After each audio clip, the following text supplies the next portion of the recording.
Assalamualaikum warahmatullahi wabarakatuh. Bagaimana kabarnya anak-anak?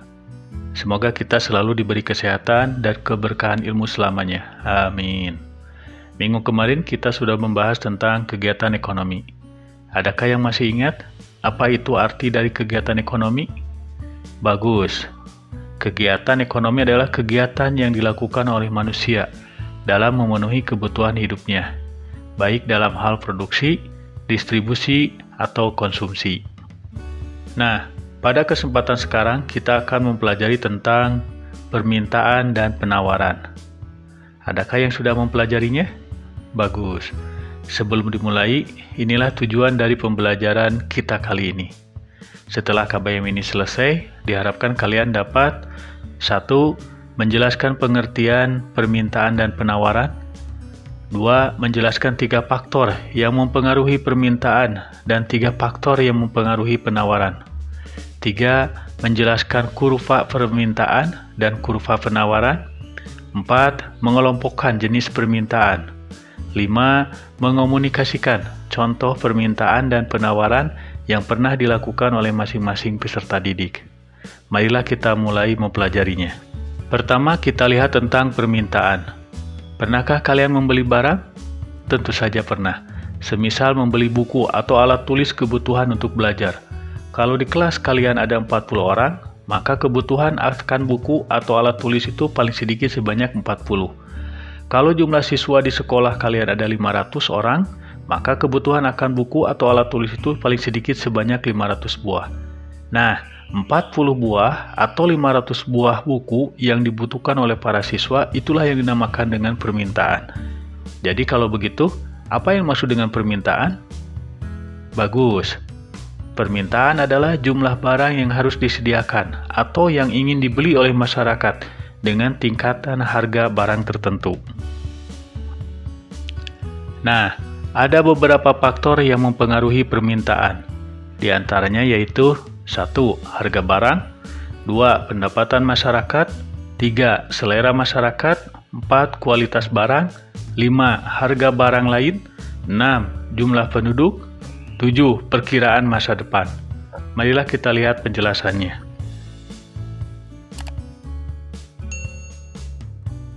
Yang pertama yaitu harga barang. Perhatikan pernyataan yang berikut. Jika harga sebuah barang Rp15.000, maka jumlah barang atau permintaan sebanyak 20 buah. Sedangkan jika harga barang Rp5.000, maka jumlah barang atau permintaan sebanyak 50 buah. Apa yang dapat kalian simpulkan? Bagus. Jika harga barang meningkat, maka permintaan atau jumlah barang akan sedikit. Dan jika harga barang menurun, maka permintaan atau jumlah barang akan banyak. Nah, dengan demikian, harga barang akan mempengaruhi jumlah barang yang diminta atau yang harus disediakan. Faktor yang mempengaruhi permintaan berikutnya yaitu pendapatan masyarakat. Perhatikan pernyataan yang berikut. Jika pendapatan masyarakat sebesar Rp250.000, maka jumlah barang atau permintaan sebanyak 10 buah. Sedangkan jika pendapatan masyarakat sebesar Rp25.000, maka jumlah barang atau permintaan sebanyak 3 buah. Apa yang dapat kalian simpulkan? Bagus. Jika pendapatan masyarakat naik, maka akan bertambah pula barang yang diminta. Sebaliknya, jika pendapatan masyarakat menurun, maka berkurang jumlah barang yang diminta. Nah, dengan demikian, pendapatan masyarakat bisa mempengaruhi jumlah barang yang diminta atau yang harus disediakan. Faktor yang mempengaruhi permintaan berikutnya yaitu selera masyarakat. Perhatikan pernyataan yang berikut. Bila seseorang atau masyarakat menyukai suatu barang, semisal topi, maka berapapun harganya pasti akan dibeli. Sama kan kalian juga kalau menyukai suatu barang? Nah, dengan demikian, selera masyarakat dapat mempengaruhi permintaan.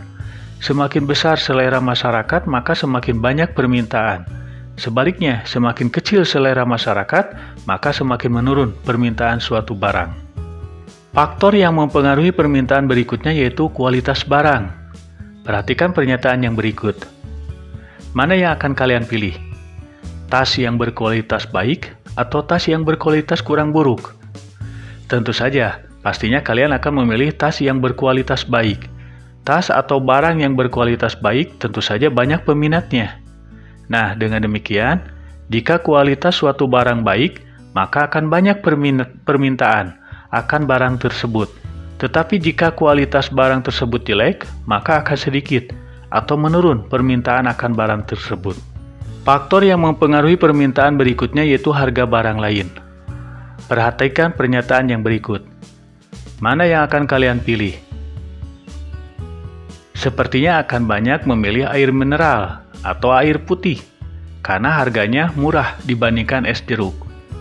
Dengan demikian, permintaan suatu barang dapat dipengaruhi oleh harga barang yang lainnya. Tentu saja yang sejenis barangnya. Faktor yang mempengaruhi permintaan berikutnya yaitu jumlah penduduk. Perhatikan pernyataan yang berikut. Bila sebuah keluarga beranggotakan 6 orang, ketika akan makan bersama dibutuhkan berapa piring makan? Tentu saja 6. Kalau 12 orang, maka 12 piring. Begitu pula dengan jumlah penduduk suatu negara. Nah, dengan demikian, bertambahnya jumlah penduduk suatu negara akan mempengaruhi permintaan akan suatu barang atau jasa. Faktor yang mempengaruhi permintaan berikutnya yaitu perkiraan masa depan.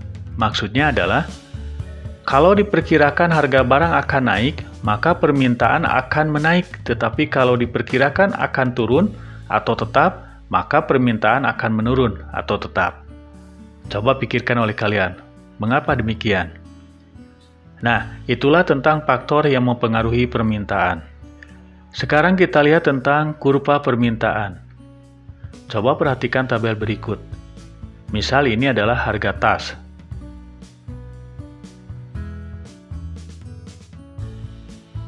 Nah, dari tabel itu bisa dijadikan grafik seperti ini. Nah, itulah yang dinamakan kurva permintaan. Adakah yang sudah mengetahuinya? Apa yang dimaksud dengan kurva permintaan? Bagus, kurva permintaan adalah grafik yang menghubungkan sifat hubungan antara jumlah permintaan barang atau jasa dengan harga dalam berbagai kondisi. Berikutnya, kita lihat jenis-jenis permintaan. Jenis-jenis permintaan. Ada 2 jenis, yaitu permintaan menurut daya beli konsumen dan permintaan menurut jumlah konsumen. Permintaan daya beli konsumen ada 2, yaitu 1. Permintaan efektif, yaitu permintaan yang didukung dengan kemampuan daya beli. Artinya, permintaan yang betul-betul datang dari konsumen yang memiliki kemampuan untuk membeli dan langsung mengadakan transaksi barang atau jasa. 2. Permintaan potensial, yaitu permintaan yang didukung dengan daya beli tetapi belum melakukan transaksi barang atau jasa. Sedangkan berdasarkan menurut jumlah konsumennya, ada 2 juga, yaitu 1. Permintaan individual, yaitu permintaan barang atau jasa dari masing-masing orang. Dan 2. Permintaan pasar, yaitu permintaan dari sekelompok orang atau masyarakat pada umumnya. Itulah tentang permintaan. Berikutnya kita lihat tentang penawaran. Berikutnya yaitu penawaran. Perhatikan yang berikut ini. Betul, itu adalah seorang pekerja atau direktur sebuah perusahaan mobil atau produsen mobil. Produsen selalu berusaha untuk memenuhi kebutuhan hidup para konsumen. Disinilah muncul adanya penjualan barang yang dilakukan oleh pedagang atau produsen sebagai penghasil barang. Muncullah penawaran. Jadi, apa yang maksud dengan penawaran? Bagus. Penawaran adalah kesediaan penjual untuk menjual barang atau jasa pada berbagai tingkat harga dalam waktu tertentu. Itulah yang dinamakan dengan penawaran. Ada beberapa faktor yang mempengaruhi dalam menentukan penawaran.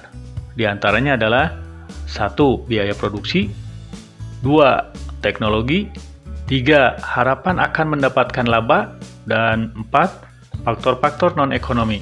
Mari kita lihat satu persatu. Faktor yang mempengaruhi penawaran pertama adalah biaya produksi. Biaya produksi ini seperti pembelian bahan baku, upah kerja, peralatan, dan lain-lain.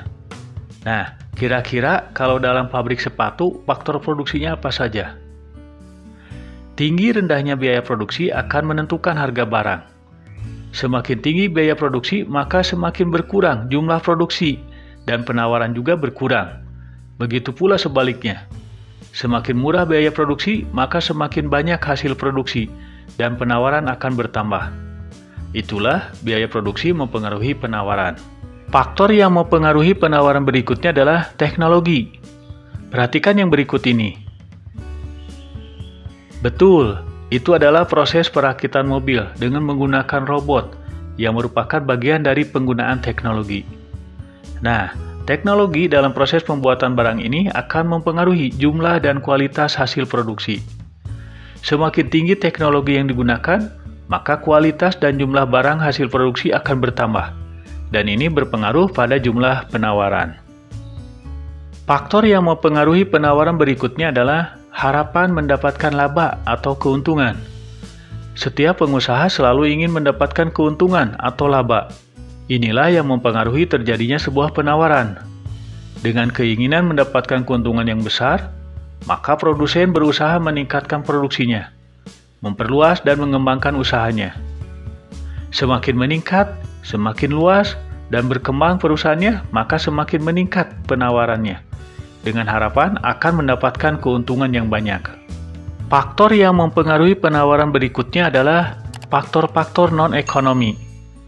Di antara faktor-faktor non-ekonomi ini adalah bencana alam, larangan impor, kebijakan pemerintah, dan yang lain-lain. Ini semua akan berpengaruh terhadap penawaran. Nah, itulah tentang faktor-faktor yang mempengaruhi penawaran. Berikutnya kita lihat tentang kurva penawaran. Sekarang kita lihat tentang kurva penawaran. Coba perhatikan tabel berikut. Misal ini adalah harga sepatu.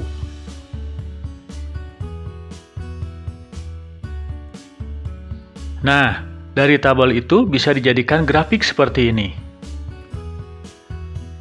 Nah, itulah yang dinamakan kurva penawaran. Adakah yang sudah mengetahuinya? Apa yang maksud dengan kurva penawaran? Bagus, kurva penawaran adalah grafik yang menggambarkan sifat hubungan antara harga suatu barang dengan jumlah barang yang ditawarkan pada waktu dan tempat tertentu. Sedangkan hukum penawarannya adalah jika harga barang yang ditawarkan naik, maka jumlah barang yang ditawar pun akan bertambah. Begitu pula sebaliknya, jika harga barang turun, maka jumlah barang yang ditawarkan juga akan berkurang atau akan turun. Nah, sekarang silakan kalian kerjakan dengan cermat. 1. Jelaskan pengertian permintaan dan penawaran. 2. Jelaskan 3 faktor yang mempengaruhi permintaan dan 3 faktor yang mempengaruhi penawaran. 3. Gambarkan kurva permintaan dan kurva penawaran. 4. Kelompokkan jenis-jenis permintaan. Selamat mengerjakan.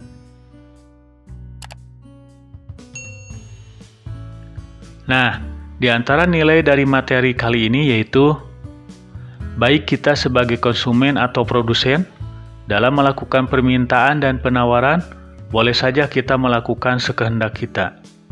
Tetapi tetap, kita harus menghitungkan prinsip ekonomi dan tidak merugikan pihak atau orang lain. Sekian materi kali ini. Semoga bermanfaat bagi kita semua. Amin. Dan semoga kita selalu diberikan kesehatan. Amin. Terima kasih. Wassalamualaikum warahmatullahi wabarakatuh.